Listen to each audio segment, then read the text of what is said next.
আচ্ছা রাহাত, কোন মায়েই আমার লয়ে কথা কয় না। আমার মধ্যে কি সমস্যা? দেখতে দেখতে আমি সুন্দর আছি, বডি মডিও বানাইছি জিম কইরা, তারপরও কোনো মায়ে আমার লয়ে কথা কয় না। তাহলে আমার মধ্যে মনে কোনো সমস্যা, তাই না? अच्छा। দেই তোর কোনো উপকার করতে পারে কিনা। ठीक है। আমার একটা বান্ধবী আছে রিয়া, समझ गया। ওর লগে তোর সেটিং করাই দিতেছে। एहे হ্যালো রিয়া, रहा नहीं जाता। কি অবস্থা, কেমন আছিস? ওই তোরে কইছিলাম না আমার একটা বন্ধু আছে। হ হ, ল ওর লগে একটু কথা কর। तड़प ही ऐसी है ना।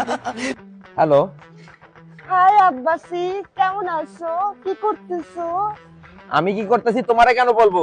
তুমি কে? আর প্রথমবার কথা বলতেছো, ঠিক মতন কথা বলো। এত ফ্রেন্ডলি হওয়া লাগবে না, বুঝছো? ভদ্র মতন কথা বলো। Hello hello Riya, hello. দেখছো, আমি কইছিলাম না আমার লগে কোনো মেয়ে কথা কইতে চায় না। আমার ভুল হয়েছে, ক্ষমা করে দে।